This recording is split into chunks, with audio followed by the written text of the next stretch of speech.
Kita harus tahu orang lain selain NU yang ada di Indonesia. Man lam ya'rif asy-syarr waqa'a fihi. Man lam ya'rif asy-syarra waqa'a fihi. Barang siapa tidak mengenal kejelekan, jangan-jangan akan terjerumus di situ. Pertama, A. Gerakan tarbiyah.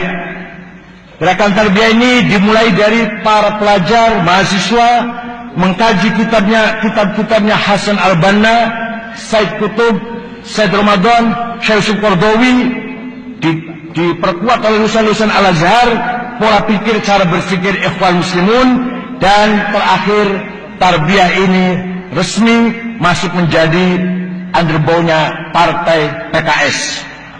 Ya harus tahu saja ini. Yang kedua, Jamaah Tabligh wal Khuruj, yang kalau Jawa Timur di Temboro, Magetan, almarhum Kiai Uzairon. Enggak, ini belum tentu kalau saya ceritakan itu jelek ya, tapi kita harus tahu di luar itu ada siapa-siapa. Yang ini yang belum banyak orang tahu saja. Jamaah Tabligh wal Khuruj berasal dari India. Pendirinya namanya Syekh Muhammad Ilyas Kandahlawi. Dia menyerukan dan memulainya dengan cara bepergian bersama ke daerah-daerah yang ada kaum musliminnya, serta mereka tidur di masjid-masjid atau rumah para pemuka agama di daerah tersebut. Semua orang Islam harus pernah dalam hidupnya khuruj, keluar minimal 4 bulan. Kalau sudah 4 bulan, mau terus khuruj boleh, mau tidak juga boleh. Itu wajib khuruj minimal 4 bulan. Yang dibaca kitab Fadhailul A'mal. C. Hidayatullah. Hidayatullah didirikan atau dimulai oleh seorang yang namanya Abdullah Sa'id, mantan dari anggota DITI. Abu Sa'id mendirikan Hidayatullah di Balikpapan, Kalimantan Timur, dan di Jakarta juga didirikan dengan ketuanya Abdurrahman. Sejak tahun 70-an, Hidayatullah berkembang dan sekarang sudah ada 140 cabang, dan mereka mendeklarasikan seluruh ormas Islam di tahun 2000. Ini agak keras sedikit. D. Grup Mujahidin. Grup Mujahidin adalah istilah yang dipakai oleh kelompok alumni Afghanistan. Jadi ketika Pak Presiden Habibie jadi presiden, memberikan ampunan kepada pelarian-pelarian politik, silahkan pulang, bebas, tidak ada sanksi hukum. Dan ini mereka itu aidina ila bilad, pulang semua ke tanah air kita ini, dan menjadikan penyakit yang luar biasa, terjadi bom Bali dan bom di mana-mana. Mereka adalah kharijin Afghanistan. Alhamdulillah, bukan Quran Boyo, alhamdulillah. Nah, yang terkenal adalah ketika berkumpul di Jogja, resmi berdiri Majelis Mujahidin, diketuai oleh Gus Abu Bakar Ba'asyir, yang jenggotnya panjang itu. Dan biasanya orang kalau berjenggot tidak cerdas. Orang cerdas nggak berjenggot. Imam Amin nggak berjenggot, Gus Dur, Pak Nufal Majid nggak berjenggot, Pak Nuh nggak berjenggot. Orang cerdas semuanya.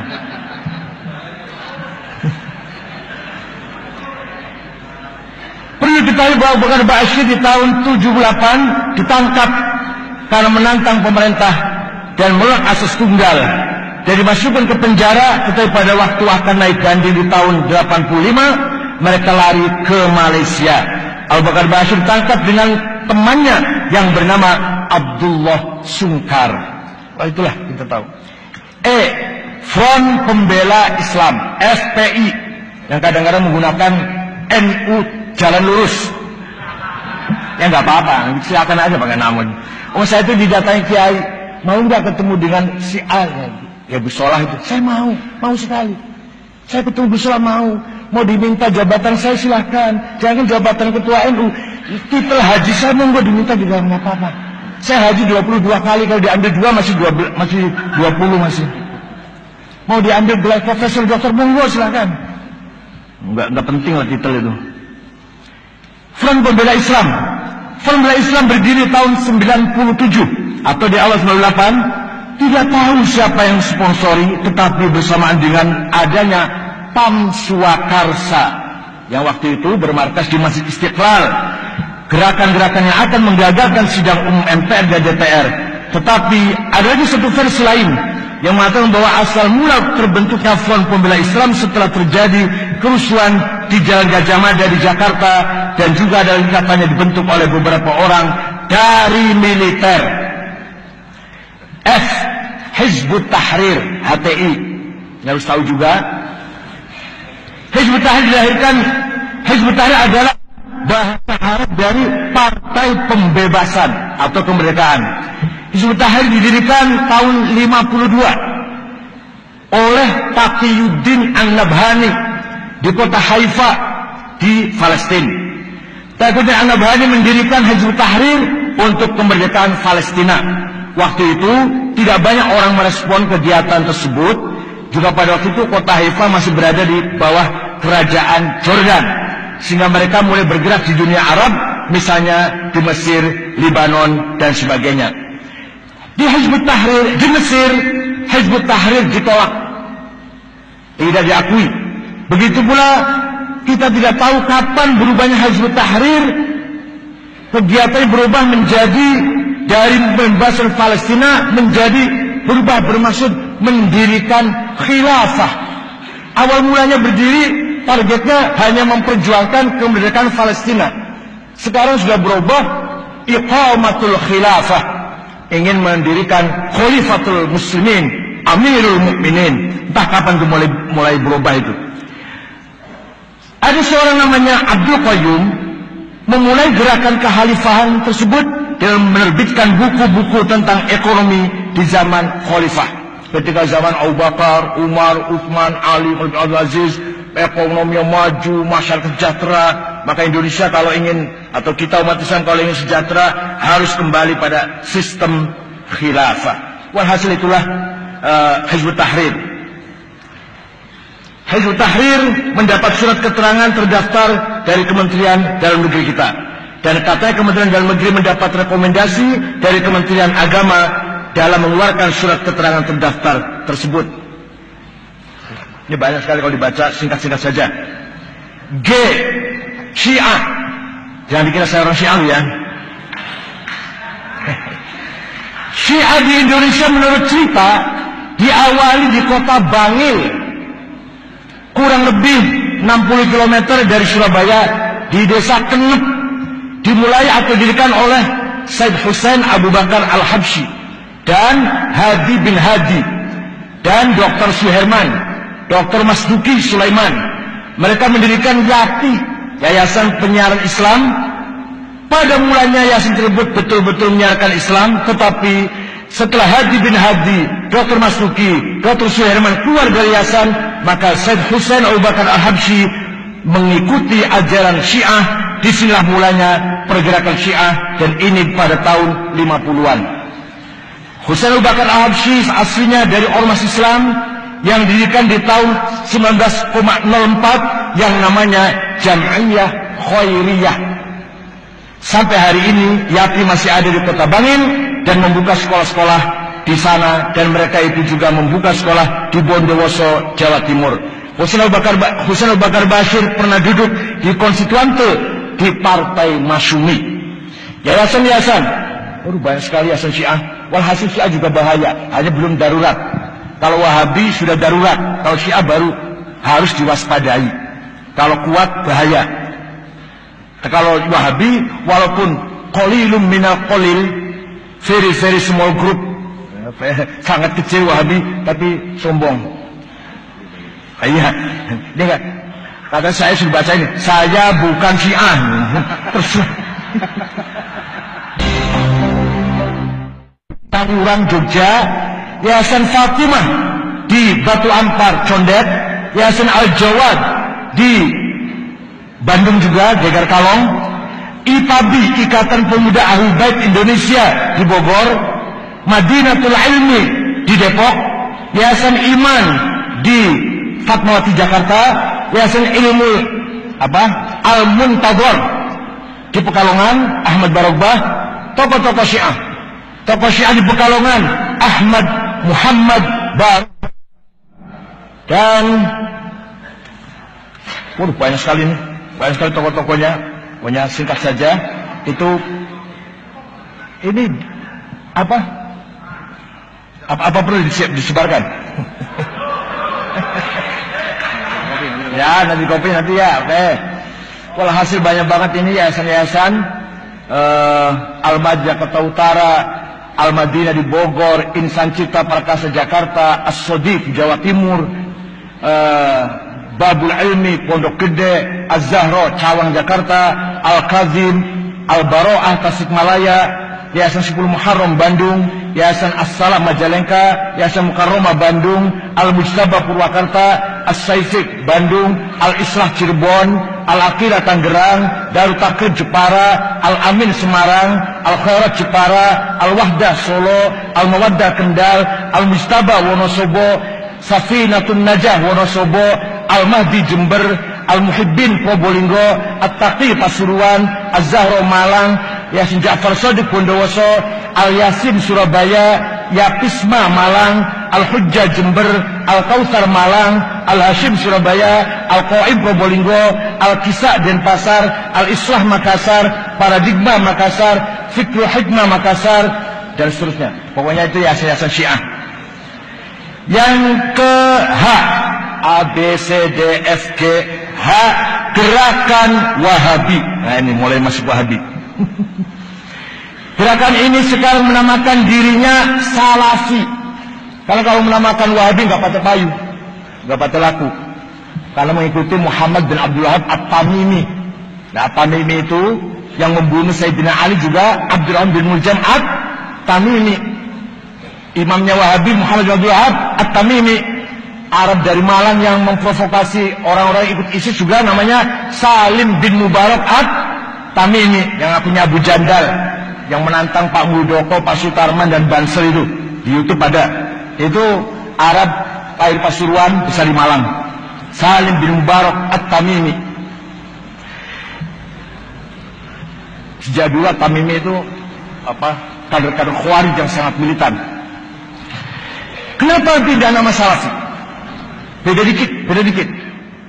Ini ide muncul dari Syekh Nasiruddin Al-Albani, orang Albania yang juga warga negara Saudi di Madinah, dan Syekh Muqbil Ad-Dammaj, Syekh Muqbil di Yaman. Dua orang ini punya ide jangan Wahabi, Salafi. Kalau Salafi itu artinya langsung ke Syekhul Islam Ibn Taimiyah.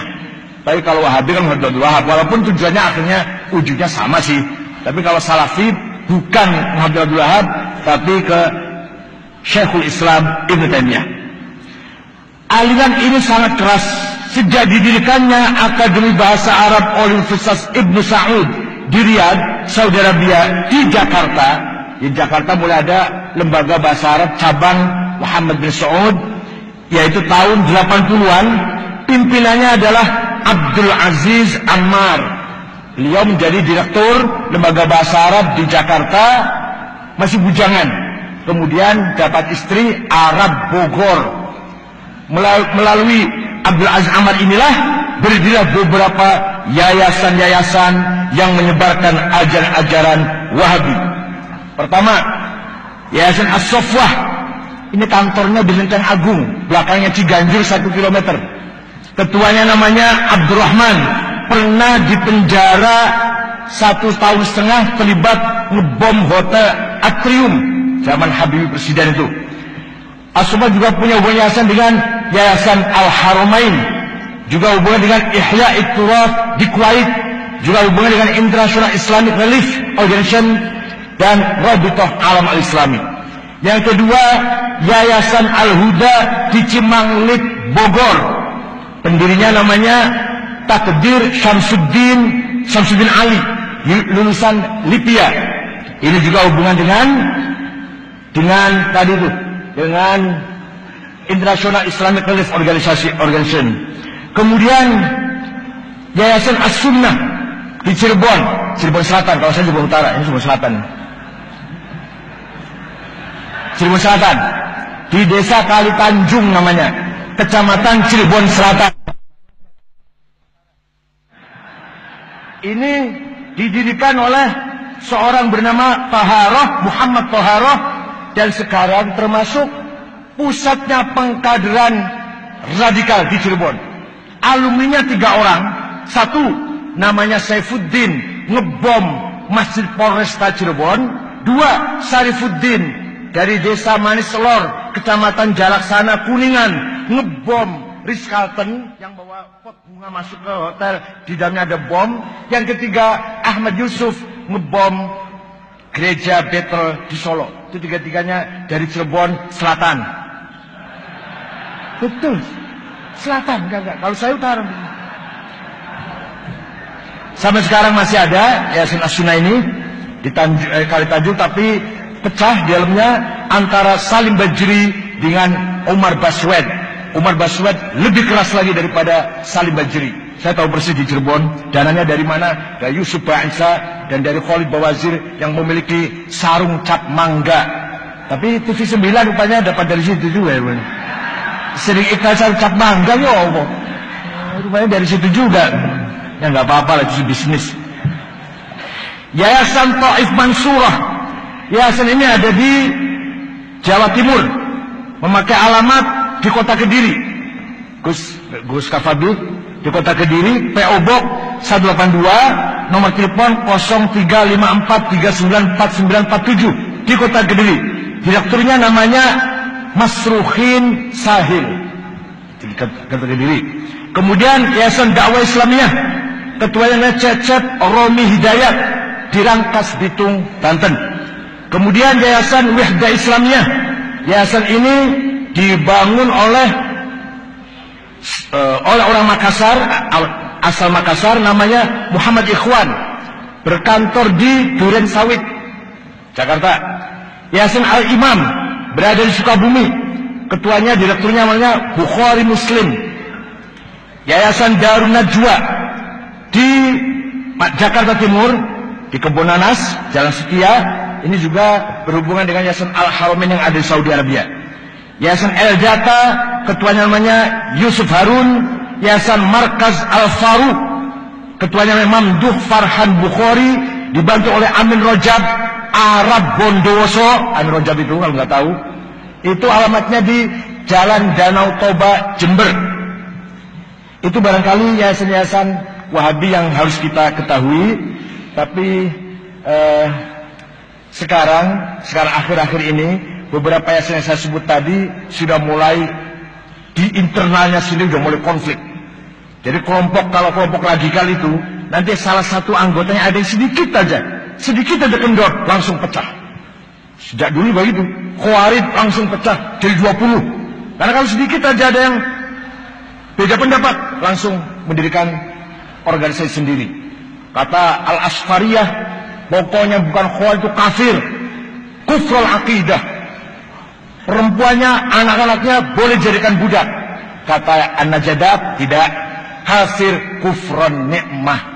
Anak-anak kecilnya dan perempuannya tidak boleh dijadikan budak, tidak boleh menjadi rampasan perang. Itulah, pokoknya kalau kelompok ekstrim pasti mudah pecah. Tapi kalau kelompok moderat, insya Allah semakin solid, insya Allah.